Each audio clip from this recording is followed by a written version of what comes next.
Thank you for joining us for today's Resource and Wellness webinar on nutrition and exercise in collaboration with the American Diabetes Association. Today, our experts will discuss the connection between nutrition, exercise, and diabetes. My name is Dr. Daniel Corboy, and I am the Chief Medical Officer for the Humana, Illinois Medicare/Medicaid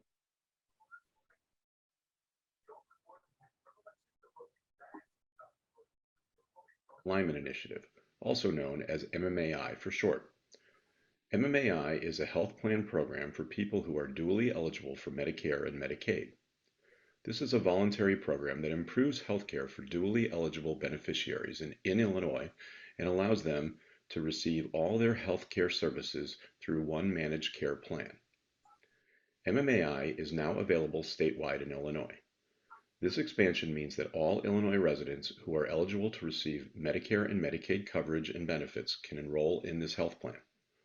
We strive to be present in the community to break down barriers in communication between members, community groups, provider groups, and managed care organizations. Our goal is to decrease confusion and provide services in order to best serve our members. The Resource and Wellness series with the American Diabetes Association brings live, interactive webcasts throughout Illinois. Quarterly, Humana and ADA content experts host a webinar focusing on a range of topics. All live sessions and online resources are recorded and available in a virtual library for access and continued learning by members at their discretion. This library can be found on the ADA of Illinois website. Thank you for joining us for our third topic of this year, and we look forward to seeing you for future topics. I hope you enjoyed today's presentation. Good afternoon, and thank you for joining us today. My name is Rebecca Johnson. I'm the Corporate Development Officer for the Illinois ADA market, and I am pleased to announce and introduce our panelists for the webinar today. And I'm going to start off with Sheila. Sheila Harmon has been a registered nurse for over 30 years and a certified diabetes care and education specialist for over 13 years. She is an advanced practice nurse clinical specialist. She is currently the director of provider practice at University of Illinois Mile Square Office of Community Engagement and Neighborhoods Health Partnership. It's a school-based health center. Mrs. Harmon is currently a community board member for the Chicago chapter of the American Diabetes Association. She is a community health educator for Sisters Working It Out, a cancer awareness and health advocacy nonprofit organization dedicated to serving African American and other minority women in medically underserved communities in the South and West Side of Chicago. Mrs. Harmon received her bachelor's degree in nursing from Chicago State University and her master's in nursing as a clinical nurse specialist in 2007, as a family nurse practitioner in 2013 from Governor State University. She is currently enrolled in the UIC College of Nursing Doctorate of Nursing program, which I understand she will be graduating in December. So we're really excited for her. Mrs. Harmon travels throughout the city of Chicago and other cities in the United States, providing diabetes education to help empower people with the knowledge to know how to prevent, control, and slow the progression of the disease. Her motto is, take control of diabetes before it takes control of you. You are empowered. Our next expert and special guest is Christine Conti. She is a chronic disease fitness specialist who knows firsthand what it's like to live with a chronic illness after receiving a life-altering diagnosis at the age of 30. Christine has since become a best-selling author, international chronic disease and fitness educator, motivational speaker, podcaster, and ultra-endurance athlete. Christine has spent over 2 decades researching and studying alongside leading doctors, exercise scientists, and nutritionists to prevent and battle disease through healthy lifestyles.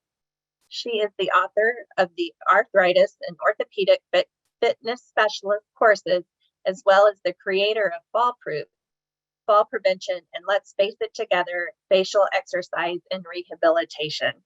Her signature best-selling book, Split Second Courage, was released just this past January. Thank you both, and welcome to the webinar on nutrition and exercise.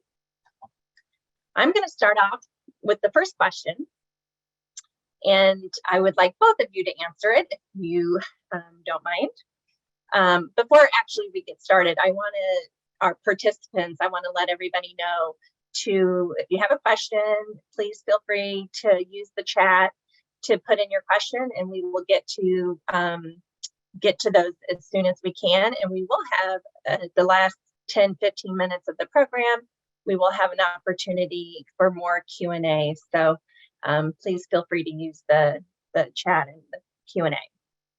When it comes to managing diabetes, what is more important, nutrition or exercise, or both? And we'll start with Christine. Well, I think this goes back to our, question of the ages. What comes first, the chicken or the egg? And it's a multi-pronged approach at this point. It's not just one thing. You can't exercise out disease. You can't just eat healthy and it goes away. It is such an intertwined, concept or question. And Sheila and I are going to talk about this in more detail today. But in order to keep your body healthy and to keep your circulation going and to keep your muscles strong, which helps your heart, which on and on and on, kicking over the domino, we need to move. And I think the first thing we need to think of is that the word exercise scares people sometimes because they think what they see on television or what they see in magazines with these people that have these big bulging muscles or six packs, or that's not exercise. Exercise is movement. That's really what that means.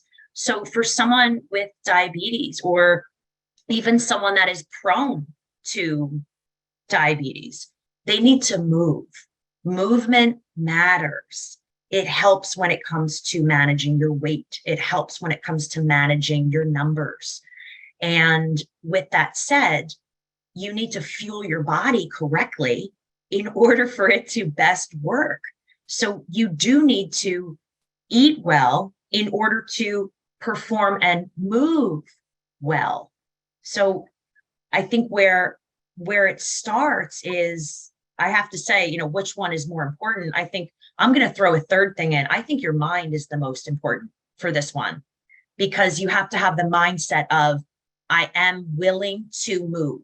I am willing to make better choices in my diet. And diet doesn't mean I'm restricting this and restricting that. It just means what's your overall food health like? Because it's healthy body, healthy exercise, healthy food. So I think that's where it starts is the mind, and then infusing some good movement with some good nutrition. Sheila? No, I think Christine did an excellent job in being able to tie it all in together. They both are important, right? And so, as she said, the body needs physical activity, exercise for certain things. The body needs nutrients. We know for so many things, every part of the body uses something different from the foods that we're able to ingest and take in. And so when you talk about it, it goes in together. It works together. It's a partnership. It's just like when you think about the body, it's hard to say which organs are more important than the others because they all have a purpose. And so when we're talking about diabetes, as she said, eating healthy, being physically active, all ties in together. And being able to, I like how she added the piece mindfulness, because I teach that as well.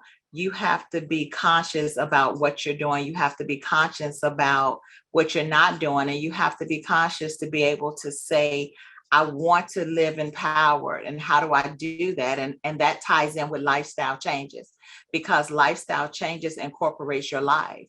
for the rest of your life, we want you to have those lifestyle changes that are going to allow you to have the most optimal health possible throughout your lifetime. So they tie in together. So they're both important. You know what I would like to add, actually, before we move on with Sheila? I know that both of us have personal ties with diabetes, put it that way. And I remember growing up, and my father had type 2 diabetes, and the doctor had said to him, you need to lose weight. Like, you need to do this for your health, for, if you want to live and you want to continue to fill in the blank. And I remember, he wasn't someone who went to a gym, but he was someone who walked. And I grew up not too far away from an ocean. And when he retired, he took up walking, and he would get up and he would walk. And he wound up, losing I would say, a significant amount of weight, and got himself much healthier while he was just walking. And it was so powerful, because people think, oh, you've got to be doing this, that, and the other thing. He started walking, and he started eating more vegetables. That was it. It wasn't a huge, like you said, Sheila, with lifestyle. It wasn't like, oh, you know what? I can't eat that, and I've got to go to the gym 7 days a week, and I've got it. That's scary. And that's a recipe for disaster. But these little lifestyle things make huge differences. That's an excellent point. And to that, I do want to ask, how does nutrition and exercise affect the glucose levels in people living with diabetes? And Sheila, I'm going to start with you on that one. Yeah, and so I'll talk about the nutrition portion. When I'm teaching my patients and talking to just anybody, participants or anywhere in general, what I tell them is carbohydrates are the foods that raise the blood sugars. And then they'll say, well, what are carbohydrates? And so then I always try to tell people to think of it like this. If it's not a meat or in the protein group, or if it's not a fat, it is a carbohydrate. And I know we're going to talk a little bit later about the plate method, but it's carbohydrates. And I try to teach them that because a lot of times, especially in communities of color, they'll say, well, I have sugar. That's what they've always said. They never use the word diabetes. They say, I have sugar. Okay. Or I hear people say, well, I don't eat that much sweets and I don't eat that much sugar. I don't know why I have diabetes. And so we start talking about carbohydrates. We start talking about fruits. We talk about vegetables. We talk about the starches. We talk about the milk and dairy. We cover the different food groups, and they're like, but I didn't think of that as being sugars. And we talked, and so you have to remember, carbohydrates are the foods that your body naturally turn to sugar. And when you take in carbohydrates, it makes the blood sugars rise. And of course, there are some foods like the non-starchy vegetables that don't make the blood sugars rise as much as the other starchy vegetables, fruits and vegetables, and then your starches and your grains and all of that. But carbohydrates, and I want people to get used to hearing that word and saying that word to know carbohydrates. So when you hear something is sugar-free, I always say, well, is it carbohydrate free? And they'll say, well, these are sugar-free cookies. I can eat as much as I want. And I said, well, what are the sugar-free cookies made from? What's in it? Well, flour. Okay, is flour a starch? Is that a carb? What is flour? And they go, oh. And then they'll say, well, the sugar-free ice cream. And I'll say, well, is there milk in it? Is that a carb? And I say, so don't get caught in the sugar hype. It's not carbohydrate free. Carbohydrates are the foods that cause the blood sugars to rise. And so that's what I always try to get people to remember, that word carbohydrates. And then I'm going to pass it over to Christine. I love this. So people often say carbohydrates is a dirty word. Like, ooh, don't say carbs. It's scary. It's ooh. And I love, as an athlete, as someone who moves, who loves to quote unquote exercise, carbohydrates are fantastic. That you should be eating carbohydrates. It's not a terrible, nasty word.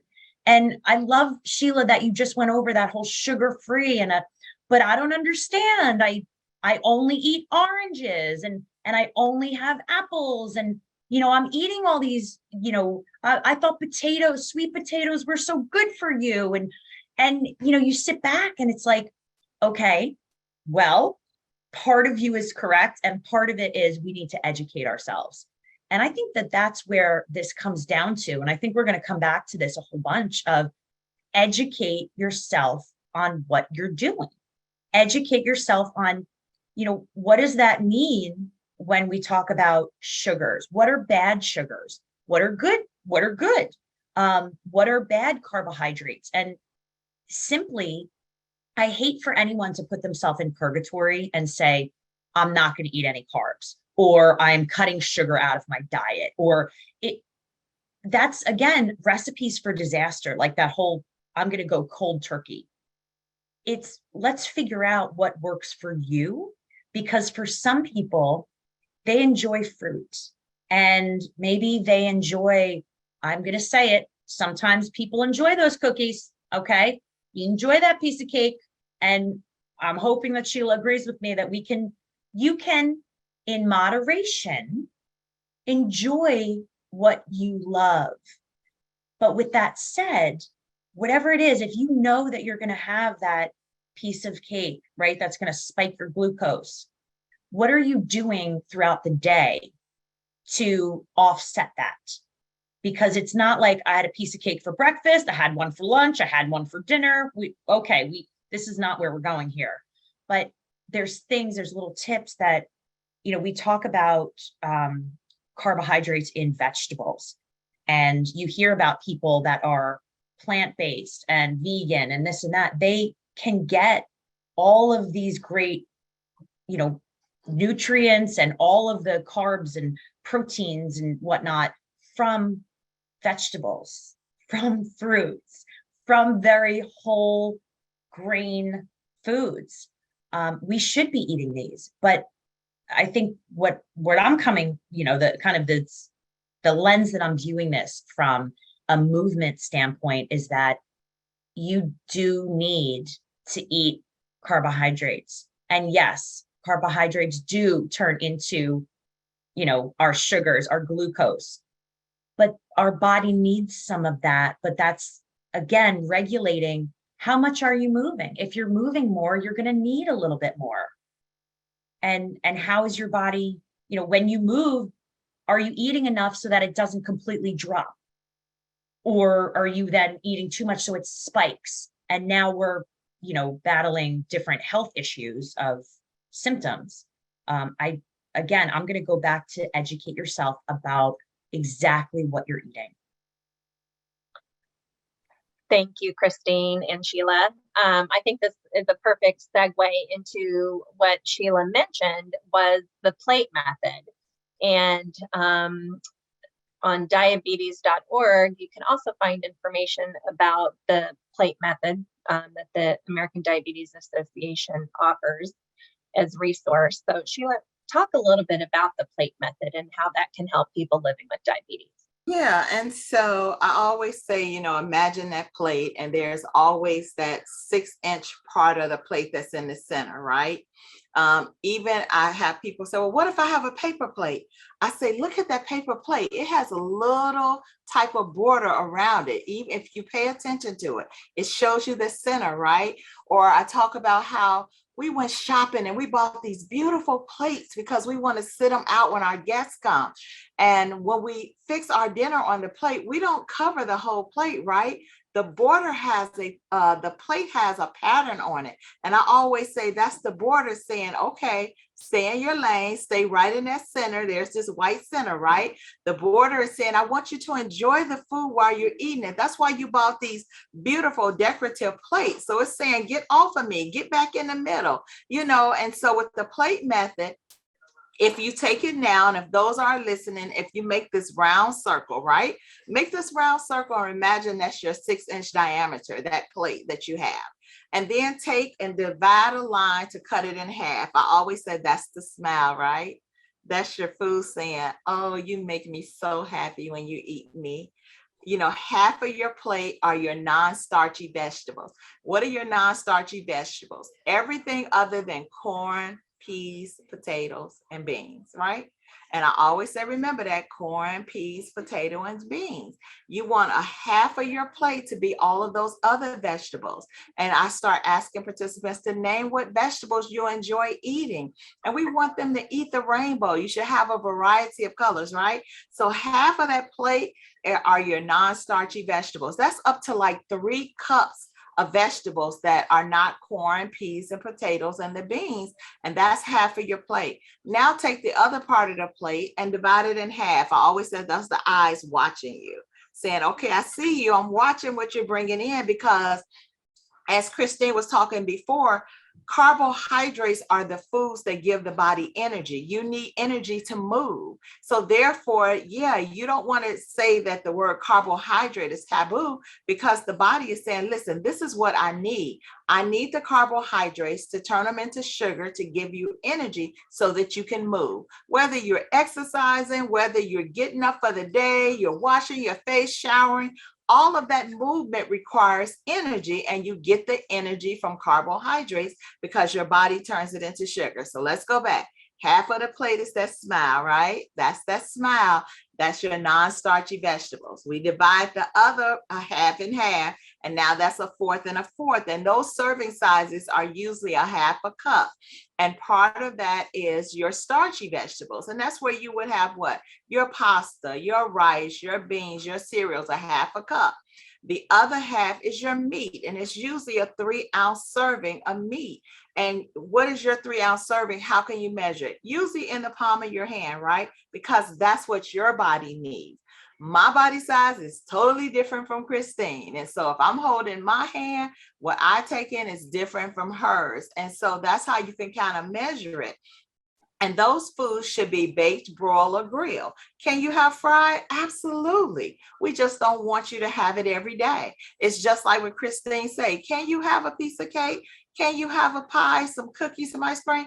Absolutely. It's about moderation, and you want to be mindful in planning those things out. You don't want to wait till the end of the day, you're tired and you're finna go to bed, and then you're having some cake or some pie or some ice cream. Move it toward the middle of the day where you're busy, you're active, whether it's doing house chores, whether you're going to work, you're moving around, you want to move it around.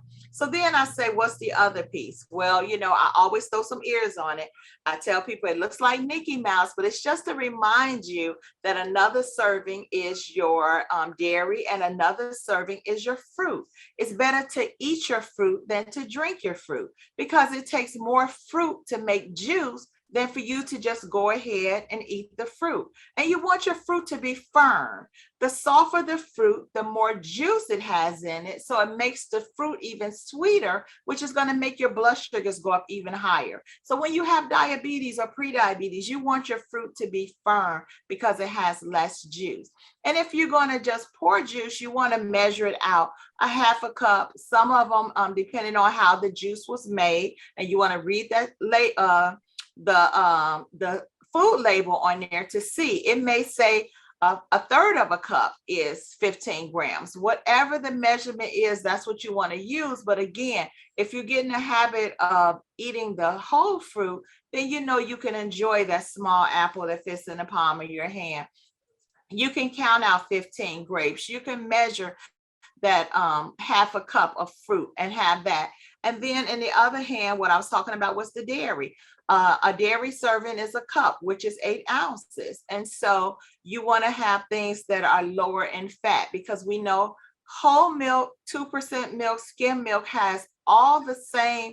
The carb count is the same. What's different is the amount of fat that's in there. So whole milk has more fat than 2% milk. 2% has more fat than 1% of skim milk. So with the milk, you want to pay attention to the fat content. And that's what the plate method looks like. These are all the things that your body needs. Each one of the nutrients provides something different to a different organ. And you want to be able to have a variety of choices and be mindful in your food choices when you're putting that together. And that's what that plate method looks like. So it covers all of the food groups. What did we talk about? We talked about your vegetables. vegetables, the starchy and your non-starchy. We talked about your fruits and your vegetables. We talked about your meat and your protein and your dairy. And that covers the 5 food groups. And of course, you can have sweets on the side. But again, we want you to have it in moderation and then be mindful to decide what day you're going to have it and how many times a week you're going to have it. And you can have those conversations with your healthcare team, a nutritionist, or your exercise physiologist to figure out what's best for you. That's awesome. So I heard both of you talk, of course, about carbohydrates. And I think we agreed that you do need some carbohydrates to exercise so that your blood sugars aren't too low, and you need to find that medium of, you don't want them to go too high. So Christine, what are the special considerations that someone living with diabetes should take into account before beginning an exercise regimen? So number one is, please make sure, obviously, if you know that you have diabetes, type 1, type 2, that you are under the care of a medical professional, number one, and that you have a management routine set up. What is it that you are doing to manage your numbers, to feel good, and making sure that you are following what you should be doing. It's not okay to, not take medications when they're prescribed, or I forgot to eat, or this is a lifestyle, and it is something that is really important that we set daily routines, and that it becomes a habit and it becomes a lifestyle. So that's number one, is that you are, again, under the care of a medical professional, that you are following the steps that you need to be taking to take control of your medications and how you're feeling. Also, that you are taking control, like Sheila said, I love the plate method. It's so easy to conceptualize what you should be eating. The one thing I'd add is water. See if you can put a glass of water with it. That'd be awesome. But these things need to be in line before you start thinking, hey, you know what, I'm going to hire a trainer, or I am going to, start walking or whatnot. Make sure that your medical professional has said, yes, you should be doing this. Because sometimes you don't realize you could be doing detriment to yourself, if not, under the supervision of a doctor. The other thing I want to say is that if you are starting anything, please don't expect that you are going to be Superman or Superwoman. Please don't compare yourself to anyone else. Compare equals despair. And that my biggest piece of advice as someone who's a chronic disease fitness specialist is to find people to go to the ADA and see if they recommend certain groups or programs. What do they have going on in your area that you can access some of those resources? Are there any online beginners classes? And what I love to tell people is that you don't have to spend a ton of money on trainers all the time, but I do highly recommend maybe finding a, chronic disease, or, someone that focuses and has a specialty working with people with diabetes. Find them, and that would be the best investment that you could make, is to ask them, go for an assessment and see, what are my strengths? What are my weaknesses? What do you think? And have almost like, if you have an issue and you may talk it out with a psychologist, this is the same idea. And it's kind of a way to, could even be Zoom sessions of, what do you think? Here's exactly who I am. Here's what I've been through. Here's what's recommended. Where should I start? And get an individualized program that maybe you can follow. Maybe you can follow up once every 2 weeks or once a month with someone that can guide you to reach the goals that you have, not that someone else has at a group fitness class or a gym or, a random trainer. That's where I would start. I would start asking questions and know that if you ask for help, you're going to find people that are a fit and you're going to find people that may not be a fit. So that's where I would start first. Awesome. Sheila, do you have anything that you want to add to that? No, I think that's great information, being able to talk to your healthcare team, because sometimes they have resources as well. And like Christine said, do your research to find what's going to work best for you. That's what you want to find. Decide what type of exercise do you think you really are able to commit to, because it's the small steps. You want to figure out, if I'm going to commit to walking, then I can walk. If I want to do more than that, because there's aerobic exercise, there's anaerobic exercise. And so you want to be able to know that I can do these things aerobic, that's repetition, because it helps with the heart, it helps with the lungs, it brings that flow of that oxygenated blood. And that's what you want to do when you start looking at that, the exercise that builds strength, because remember, as you start to lose the weight, you want to build muscle too, so that way it's not so much flabby skin. And you just want to be able to, first of all, sit down and say, what am I willing to commit to do? And once you decide what you're willing to commit to do, then start looking at how to find the best exercises to help you be able to reach that goal of what you know, realistically being mindful that I'm going to commit to doing this. I would add, Sheila, what you Yeah, I just was going to say, I love that, because my next question was leading into, and I'd like to hear from both of you, is how does one stay motivated? You know, what can they do to empower themselves to stay motivated in their exercise routine? Because, you know, sometimes you can get a little lazy or bored. You know, that's easy for that to happen. So I'd like to hear from both of you on what your tips are to help people stay motivated in their routines. Sheila, go ahead. Yeah, I always tell my patients that every step is a great step. And so you have to figure out, they have to love themselves and do it for them, right? Because this is about you. It's about you taking control of a disease that's trying to wreak havoc in your body.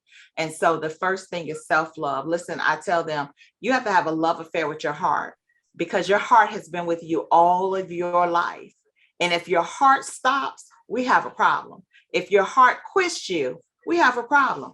That man or woman can walk out on you, they can leave you, they don't want to have nothing else to do with you, but you don't want your heart to say, listen, I love you so much and I'm trying, I'm here for you, but I need you to love me as much as I love you. And so you have to get moving. And so you have to help them figure out what that motivation is. And it's going to have to be internalized. They have to love themselves enough to say, I want to live. I choose life. And then once you decide you choose life, now let's help you live, so that way your life can be fulfilling and you can have the best health possible for the rest of your lifetime. And that's what they have to be motivated to do. Listen, when the patients say, Sheila, I didn't exercise but 2 days a week, I was like, you better pat yourself on the back. That was 2 days more than you did before. Sheila, I didn't get to my 150 minutes. I only got to 60 minutes. Listen, I celebrate you. I get excited. I make a big deal about it, because you have to get excited about the small steps to know that it was more than what I had been doing. And you're going to have those days that you may not listen. I have some patients, they can't go outside because it's not safe. They said it's shooting. It's so much violence. They can't go out. So I have to find things for them to do in the house, right? And so dancing, they can move around in the house. They can dance in their house. Christine talked about it before. They can walk in the house. They can line dance. They can do so many things. You can call somebody on Zoom now and play some music and say, let's line dance. Now you got a partner that's working out with you. Figure out what you need to be motivated. Listen, for me, I have type 2 diabetes, right? And some days I'm so tired and I need to be motivated. But if I can call one of my friends and get on Zoom and say, can we line dance? I feel like I'm not alone. This is just me. You have to figure out what motivates you and what you need. And sometimes I need somebody with me to say, come on, we can do this. So if I can play the music and I see you, Rebecca, or I can see Christine and we're line dancing, I feel like you're right there with me. We're doing it together, even if we're on the phone talking it out or on our smart devices. So you have to figure out what works best for you and what's going to motivate you. I'm doing it because I want to be around to see my kids. I don't have grandbabies yet, but I'm looking forward to some. And I tell my kids all the time. So you have to think, what is my goal? What do I want to get to? What do I want to see? And you have to start with self. And that's that self-love to motivate yourself to say, yeah, I want to be here. I want to see these things. I want to be here. Awesome. Christine, what do you tell your clients? Oh, Sheila, that was great. That was absolutely great. What she said about self-love is really important. And I want to piggyback on that for a moment, because it's one thing to say you have to love yourself, but it's another thing to say to someone, do you know how to do that? Do you have the ability, the action plan to learn to love yourself? And what's interesting is I do believe that Sheila talked about line dancing. If you love line dancing, do it up, do line dancing. And if Sheila hates marathon running, guess what? I'm not going to say, hey, Sheila, go out and run. She's like, yeah, I hate running. And then that becomes awful. She's never going to want to do that. But line dancing, cool. I'll absolutely fit that into my schedule. So if you hate something or you don't enjoy it, don't do it. There's so many other things out there. I mean, life is about joy. It's about happiness. And sometimes, and I have to say this, that when people, and I think, again, I'm thinking of like fitness professionals or nutritionists. Sometimes, I think Sheila and I have a really good understanding, because both of us have been diagnosed with chronic illnesses in our lives. I was diagnosed with one when I was 30. And the same thing went through my head. I wound up choosing life. I wanted to live. I wanted to do whatever I could to empower myself, because I found that love. I said, you know what? You have two choices in life, do something or do nothing. I choose something. And it's important. And I tell you this story because I felt the need, because I got to the point of, I want to do things that make me happy. I want to eat more nutritiously. I want to, exercise. But I got to the point of, well, there's a lot of people out there that don't love themselves and think they can't.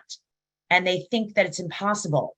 So for someone like myself and Sheila, we are here as advocates. As I always say, like, we're a lighthouse. We're trying to shine the light on the fact that we understand, we're empathetic. We know it's hard and it's so easy to just give up, but try to think about not giving up on yourself.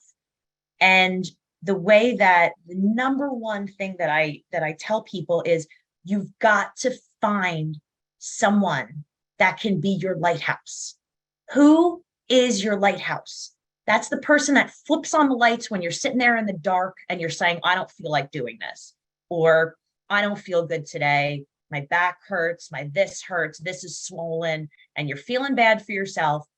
And you know that if you move, it will do good things for your body and your mind, but you're not at that point. So the most important thing is to find a group of people, even one person, someone that maybe can be your accountability partner. And again, it could be over Zoom, like Sheila said. It doesn't have to be in person. But is it once a week? You're going to meet and you're going to literally walk around your house and talk on the phone every Saturday morning at 9 a.m. to 9:30. You're just going to walk around your house and have a conversation. That's exercise. That's movement. People don't, it doesn't have to be rocket science. You don't have to be on some weird contraption and machine. Literally, walk around your house for a half an hour on a phone conversation.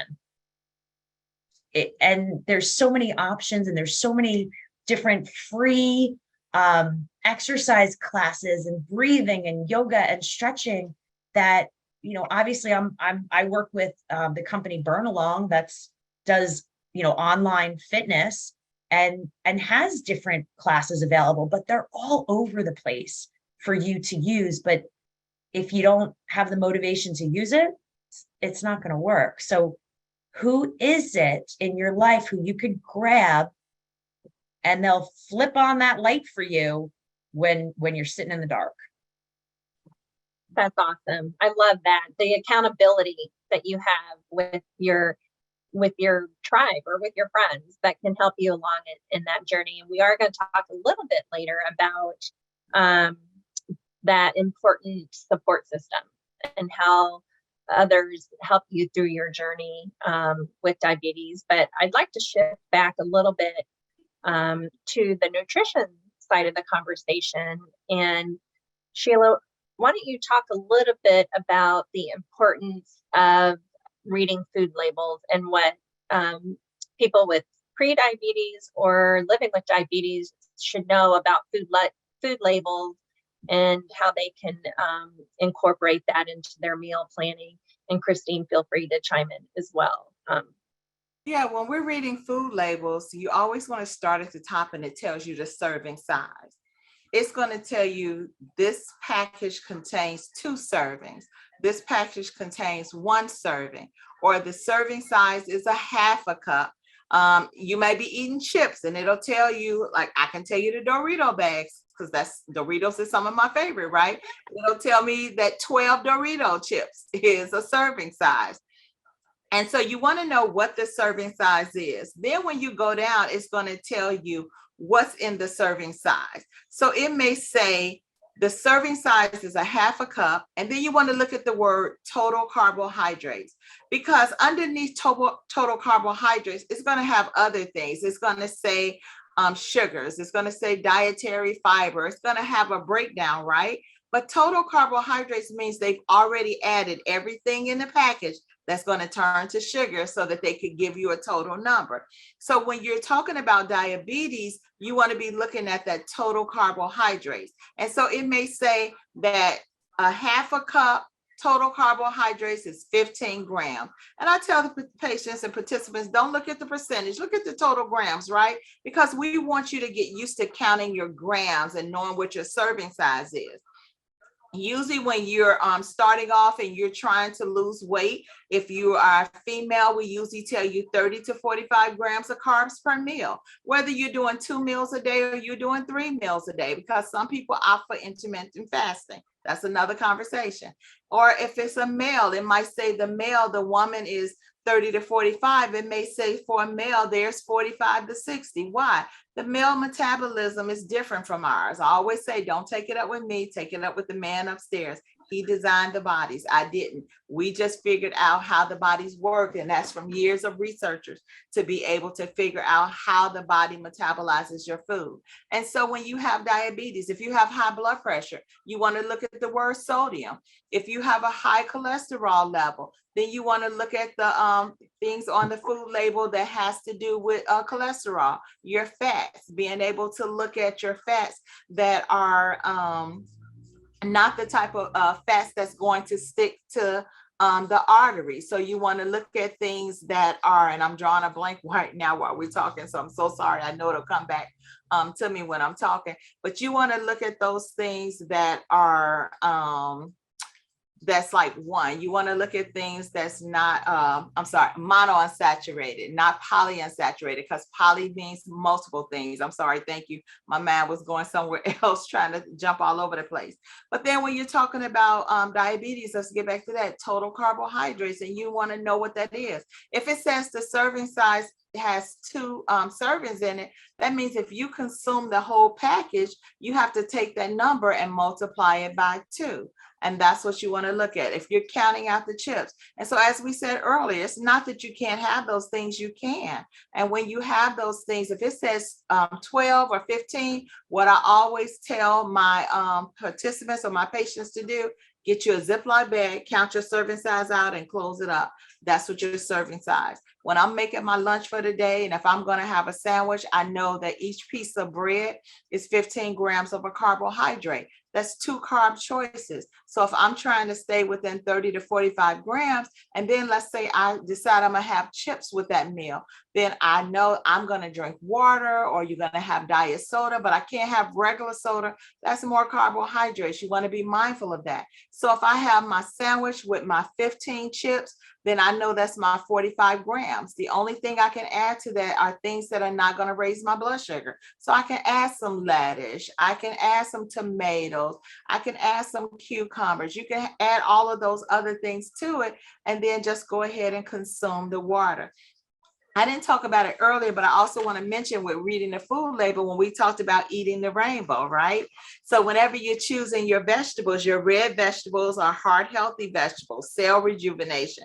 Your orange and yellow vegetables help with eye protection and joint health. It lowers cholesterol. Your green vegetables are for stomach protection, healthy bones, the immune system, help to build the immune system. Purple and your blue vegetables, they improve memory. They've shown to reduce inflammation. They're high in antioxidants. Your white and brown, they're good for healthy gut, for improving the immune system, for protecting cell damage. So you want to have a variety of fruits and vegetables. And so again, reading the food labels help you know how much nutrient is in the serving size. So what's important? You have to know the serving size. A serving is what you should have. A portion is what you just decide to put on your plate or scoop out the pot. What do I mean by that? If it says a half a cup is a serving, you can't just pour the cereal into the bowl. You got to measure a half a cup and then put it in the bowl. If you have to add milk, measure your milk, a half a cup, because a whole cup is a 15 grams of carbs. So measure out your milk and put it. So when I tell my participants, when I'm teaching them to bring a food diary in so we can talk about it, I tell them it's work up front because you have to measure so that you will know how many carbohydrates is in that meal that you're eating. And once you get used to it, you can kind of balance it and figure it out. But we don't want you guessing. We want you to know, because the amount of carbohydrates you take in is going to affect your blood sugars. And that makes a difference when you're on medications, and especially if you're on insulin. It's important to know how many carbohydrates did this meal give me, so that I'll know how to either take my insulin, or I'll be able to have a conversation with my healthcare provider to say, you know, I noticed that when I'm having 30 grams of carbs, 2 meals a day, that my blood sugars are within this range. And I notice if I'm having these many grams of carbohydrates 3 times a day, that my blood sugars are running in these ranges. And you can have those conversations, whether it's with your diabetes educator, whether it's with your healthcare provider. And then we know how to adjust your medication, or to be able to say, well, before we add more medication, how much exercise are you getting into? Because if this is going to be a heavy meal, you may want to exercise after that meal to help your body burn some of that carbohydrates. Because when you exercise, your muscles are saying, give me some of that sugar. I can take some out your bloodstream. So every time you're moving, your muscles is pulling sugar out of the bloodstream. That's why we want to move. You don't want to, Sheila. That's awesome. And we do have a question in the chat, which this is perfect timing. It says, is it better to exercise in the morning or at night for weight loss? Christine, what are your thoughts there? It's so interesting. It's the same thing as, like, you know, if I eat before I go to bed, do I automatically gain weight? It's totally up to you. Totally up to you. The most important thing is, if you are going to exercise in the morning, you need to eat something before you exercise, or, you know, to make sure that your numbers are okay. You don't want to wake up early in the morning, have nothing in your body, and then, you know, all of a sudden you're passing out because you're trying to move your body. With regards to the evening, same idea. You also, I know Sheila mentioned eating, you know, bigger meal and moving. Well, it depends on what type of exercise you're doing. You don't want to eat a huge meal, your blood sugar spikes, and then you're going to try and exercise. Also detrimental to your body's functioning. So again, I would say that every body is different. I know it's cliche, but it's true. What works for you? Do you enjoy working out in the morning? Do you enjoy working out in the evening? That's the question you need to ask yourself, because whatever it is that you think is going to work for you, then that's what you need to do. And if it, if you're not someone who eats breakfast, but you're like, hey, morning is the time I can get this in. Well, guess what? Then maybe we're going to have to make some lifestyle adjustments, get up a little earlier so we can eat a little something so that you're okay to exercise in the morning. Again, it's a person, I really think it's a personal preference. And a lot of what we're talking about and what Sheila said before is all behavioral. These are all behavioral changes that we have to make. And, coming down to changing our mindset about exercise versus movement, thinking about eating, of just carbohydrates versus, overall carbohydrates, and thinking about your plate as as fuel, as opposed to something that we're, are we eating because of emotion, or is it because it's something that fuels our muscles, and that we need the sugar for some of our muscles because that's how they function. But educating ourselves about how it works and then applying our education. I know myself, after I got sick, and I'm sure Sheila, the same thing, you become an experiment of one. That's what you do. And, we ask people, we ask doctors, we ask people to help us figure it out. But in the end, we are the ones that have to figure it out for what works for us. That's an excellent point. And I just want to remind our participants to feel free to throw in any questions in the Q&A or in the chat. I will be monitoring those and bringing those to our panelists' attention. Currently, we don't have any questions or anything in the chat. So I would like to kind of circle back to the question about how to build a solid support system to help people manage their diabetes so that they don't feel isolated and that they feel like they have some people that they can exercise with, or they can be accountable for their nutrition. So Christine, we'll go ahead and start with you with the answer for that. I mean, we are living in a world of social media, right? It's so easy to find. You can Google, best exercises for people with diabetes. And there are groups out there that you could meet with, like the American Diabetes Association. I'm going to throw that back to you again. There are so many resources that you have to connect with people that are going through the same thing that you are. Yeah, diabetes.org. There you go. I know for many of us, you feel once you get diagnosed with something, you kind of feel isolated and you feel like, am I the only one? Or, you may pull back a little bit. And it's really, really important to, even if you're on Facebook or Instagram or something, join follow the American Diabetes Association, follow them on Facebook, follow them on Instagram, because different posts will pop up and there'll be other people that are going through maybe something you are and be talking about questions that you may have. And I know for myself, it always makes me feel a lot better. I'm on different groups that post different articles all the time, different research that just came up, different medications that are out there. And personally, that really empowers me because I feel like I have a group of people. I don't know who they are, but I feel like I'm a part of something that other people are going through it as well. And that gives me comfort. And I think it's important for all of us to find that. And that's without, that's kind of very impersonal, but a way to become more personal if you so wish.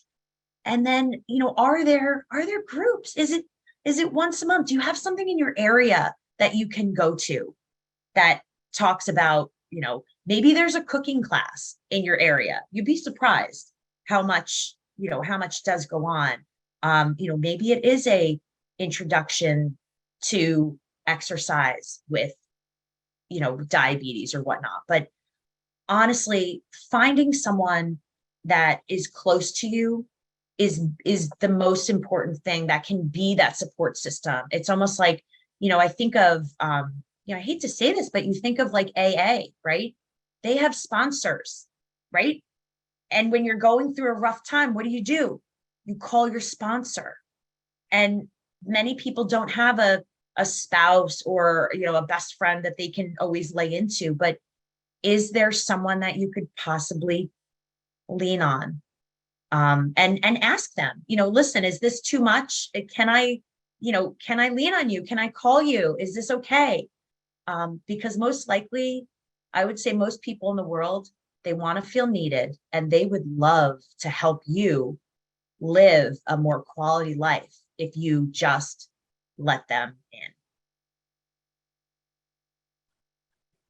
Yeah, and I would, those are some great points that you brought up, Christine. And the only thing I just wanted to add with that is, I like what you said, Christine, and I'm gonna be using this when I'm teaching too. I'm letting you know now. When you said when you're in a dark place and you said when you're in a dark place, who do you have when you need someone to turn on that light? And when you said that, I thought about that, and that's about that support group, right? And some of the things that I hear from patients is that my family don't understand. They're always telling me what I can't do. They don't understand if I go to a family gathering, they're saying, oh, you have diabetes. You're not supposed to eat that. What are you doing? And one of the things that I found is that when you have a conversation with someone to say, listen, I need you to be a part of my support team, and this is what I need from you. There's going to be times where I am having a rough patch and I just need to cheat on what I want to eat, but I need you to be there to support me. And these are the things that you can say to me to help you support me. And you want to have those conversations, because a lot of times family don't know that they're offensive or they're not being supportive. They think they're helping you when they say, you're not supposed to eat that. What are you doing? You know you have diabetes and this.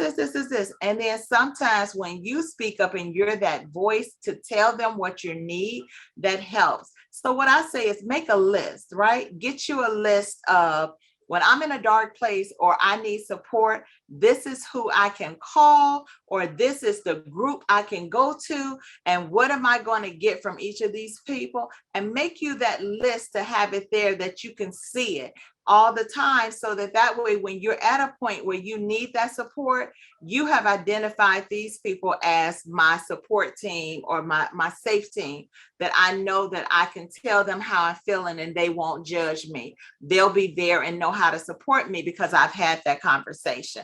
And that's what you want to do, be able to find somebody to then help you come back to the light, because you're feeling like you're in a dark place.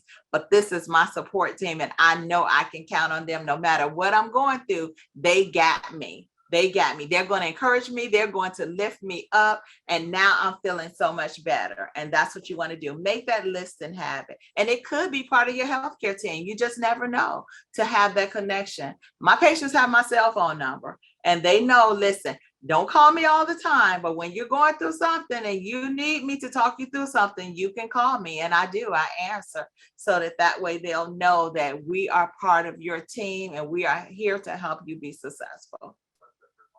That's awesome, Sheila. We do have some questions. So we have just a few minutes left. So I want to make sure that we can get to these questions. One of the questions is, how do you fight sugar cravings? I have drank more water, kept my hands busy with hobbies and exercise, but I still want something a little chocolatey. What is your advice in 30 seconds? I say, have it. Because if you're craving it and you want it, you want to, that's part of incorporating it into your meal plan, right? when you start to incorporate it into your meal plan, you won't crave it as much. And now you have mindfully said, okay, here's my meal plan for the week. And on this day, I am going to have a half a chocolate candy bar, or I'm going to have the whole candy bar, or I'm going to have me a piece of brownie. Measure it out. It's about portion size, include it in your meal plan. And what you will find is you'll have less cravings because your body won't crave that sugar as much because you're giving your body what it needs. Incorporate it into your meal plan. All right, I have the best thing to add. All right, ready? This is guilty pleasure secret. I keep a bag of dark chocolate chips in my freezer. So if throughout the day or whatever, if I'm craving something, I'll just grab a couple chocolate chips and walk away. I tell people that all the time, like, because it's just one of those little practical things that, just a couple chips, not the whole handful, but just a couple, and walk away. I guarantee it may take that sweet tooth, take that craving away. Well, that's an awesome way to end our wonderful webinar. I'd like to thank Humana for their partnership with our Resource and Wellness series. They've been great partners throughout this program. I would especially like to thank our expert panelists, Christine and Sheila, for providing some really outstanding and informative information on nutrition and exercise. And I'd like to thank our attendees for joining us. And if you have any questions that we weren't able to get to some of your questions, please feel free to reach out to me, Rebecca Johnson, and you can, I'll put it in the chat. It's rjohnson@diabetes.org. And I would be happy to connect you with Christine or Sheila for more information. But again, thank you to Humana, thank you, Christine, and thank you, Sheila, for joining us today. Thank you. Thank you for having us.